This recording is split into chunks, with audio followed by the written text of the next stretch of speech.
Sometimes a brand will release a product that I can't help but think when I look at it, "Oh, what? Why? What is this? Is it April? Is it April Fools already? Is it that time when brands release loads of obviously fake products that are actually sometimes good?" So I wanted to start this new series where I basically roast new releases, new product. But I'm just like, from a makeup artistry perspective, I'm like, why? Why have you done this? So when I saw this product, I knew I had to start this series with this Real Techniques launch, their latest launch, the Makeup Saver Sponge with innovative fingerprint technology. Yes. Just before we get into it today, please do consider subscribing, give this video a thumbs up, leave a comment down below what you think of this new sponge fingerprint technology. Everything I have on my face is also linked down below for you as well. Let's get into it. So listen, before we go on to the roasting, Real Techniques is an iconic brand, a legendary brand. They have done a lot in terms of bringing affordable, but really actually good quality brushes to the masses that actually work really well. In fact, when I think of Real Techniques, I think of how much I adored their makeup brushes when they first launched. Those metallic ones, so beautiful. And they were really good quality as well, but super affordable. That's the main part. And I can't really think of a brand at the time that was doing this. You know, you would go to MAC and maybe get your $30 eyeshadow blending brush, you know? So to have a brand give us affordability and quality in a cute little set, remember the ones that you could stand them up like this and it would have the brushes? That was very new, very new. And of course, drugstore brands were doing their own brushes, but this was like brush sets, and they were shaped a different way, and they looked professional. So let's get on to the guest of honor, the product of honor at the roast today. Real Techniques were like teasing us with this new product launch, and it seemed to be really focusing on saving makeup, like not wasting foundation, not wasting product. That was the thing they were teasing, right? Less wasting product. And the key to this was going to be their new Makeup Saver Sponge. And these were the claims. Makeup Saver Sponge absorbs 90% less makeup. So they're claiming here, sponges absorb a lot of product, saving every drop. Works with liquids, creams, and powders for all your beauty needs. And this is actually the claims I wanted to read. Just going through these quickly. More makeup on your face, less on your sponge. Lab tested, mimics the feel of your fingers for precise application. Remember this for a little bit later. Perfect for reaching all areas of your face.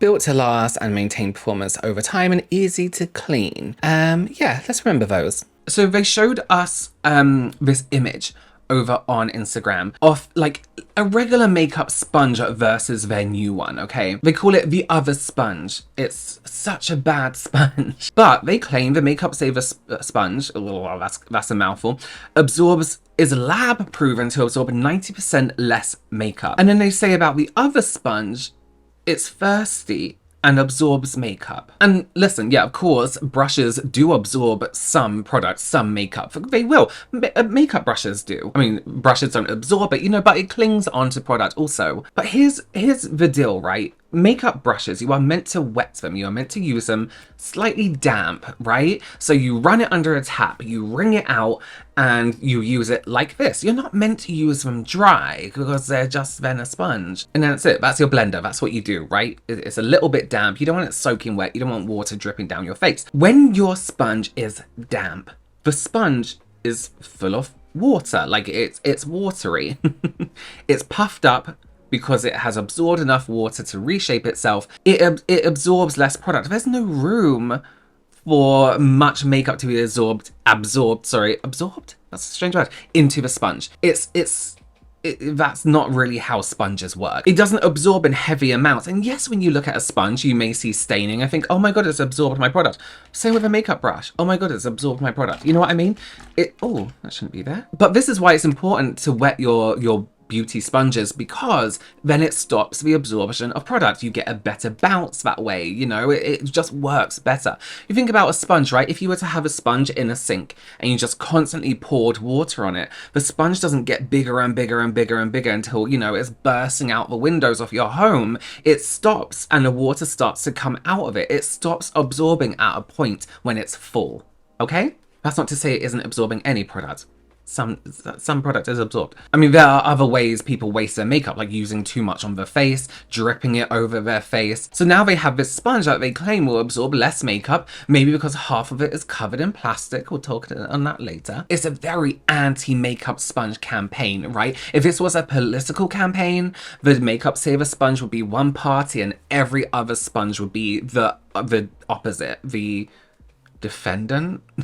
Opposition, right? Which I find strange, because let me tell you something. Not only do they sell brushes, but they also sell loads of beauty sponges. It's like one of their main things. Now talk about roasting.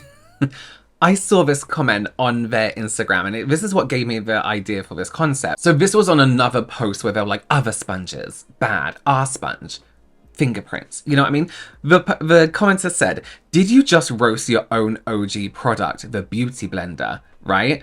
Someone replied here saying the Beauty Blender isn't by Real Techniques, which is true. The original commenter replies, no, true, but I'm pretty sure their most popular product is a blender just like pictured and roasted on the left of the picture. Real Techniques then responds saying she gets it. Right.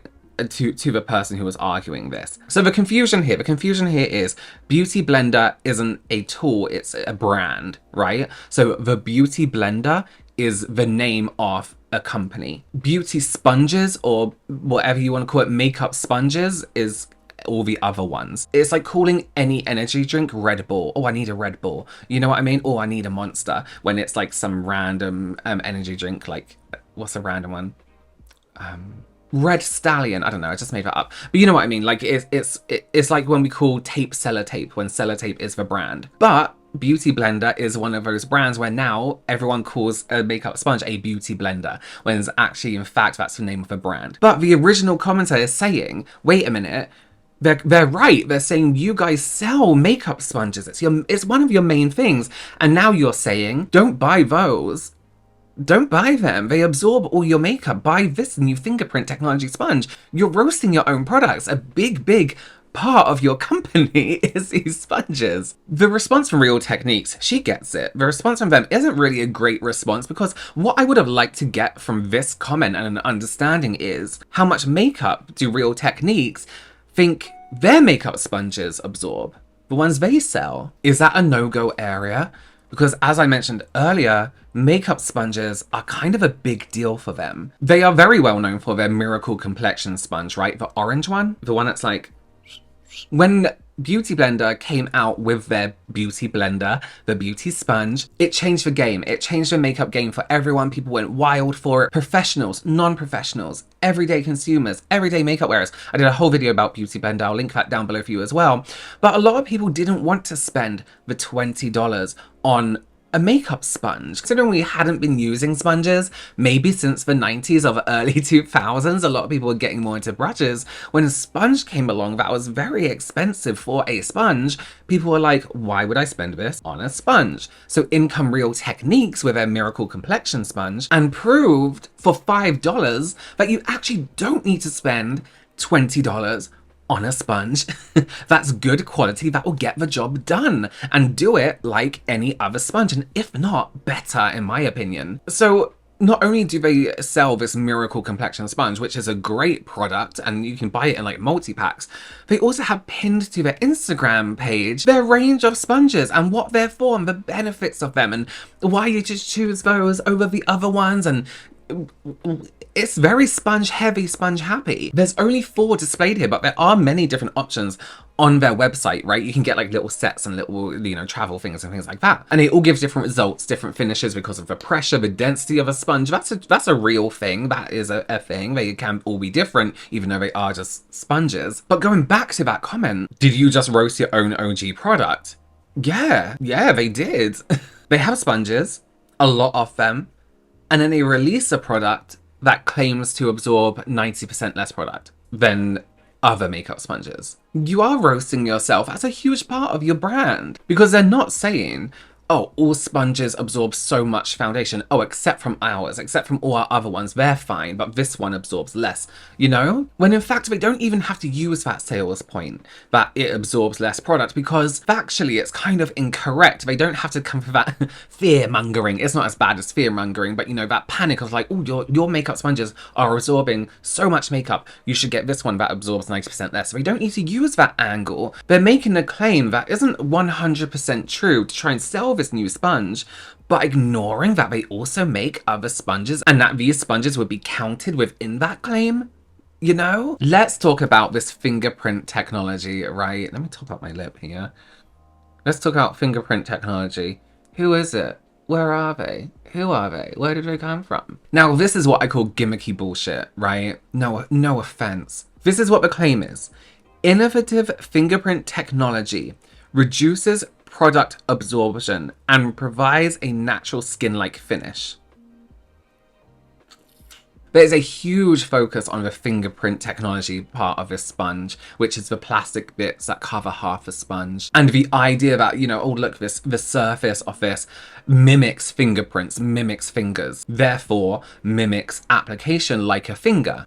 No to this. Let's look at this, right? Let's pretend this isn't a makeup product. Let's just pretend it's nothing to do with makeup. It is a solid surface with the imprint of a fingerprint on it, otherwise known as a stamp. It's a stamp. It is a fingerprint stamp. But then if we are going to look at this from a makeup application point of view, the benefit of using your fingers for makeup isn't your fingerprints. You're not like, oh, you must have really great fingerprints. Your makeup's blended so well. Your fingerprints work in your favor forever. The benefits of using your fingers is, well, one, the pressure. We can control and feel how much pressure we're applying. You know, we can soften it up. We can go in hard with it and tap everything in. It's the benefit of being able to feel and control the exact pressure we're using. It's the softness of the tip of your finger, the bounciness backed up by some harder pressure.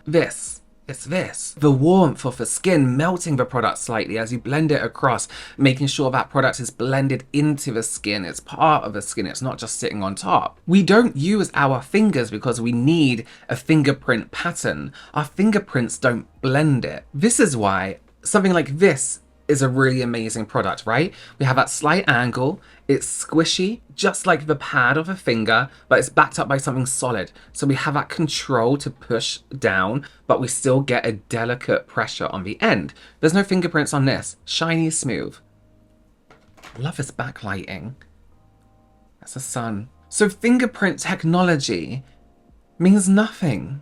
It's just a gimmicky part of selling it. This brings me on to like the material, right? This plasticky part of this sponge. So I've been watching a few people review this sponge. I don't have it, which I'll get onto in a minute. People tend to like it with particular types of foundations. Sometimes, if I'm honest, when I'm watching, it does go on kind of patchy and the camera's cut and then everything's fine. But what I did notice is that people were kind of getting the imprint of the square bits on their face, right? And tapping around. Again, you don't want that. Why would you want that stamp-like texture? It's like, oh, you can see the pattern of the fingerprints. So if I used a star stamp, you'll be able to see a pattern of a star on my face. It doesn't help blend it in anymore. If anything, it's gonna add a strange texture to it.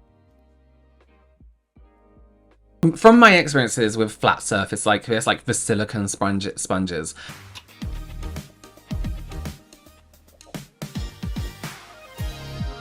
this literally okay, I think you don't need to use as much product as you would with the Beauty Blender. This is awful. It's kind of just pushing it onto my, oh, it looks fine on camera, but in real life, it's almost as if my skin isn't taking it either. It's just kind of pushing it onto my skin rather than blending it in with my skin. It's kind of really tough as well. I thought it'll be a little bit squishy because it is, but it's actually kind of quite stubby and quite hard. And I'm actually having to do a lot more work than what I would have to do with the Beauty Blender. I'm bored. This is so much work.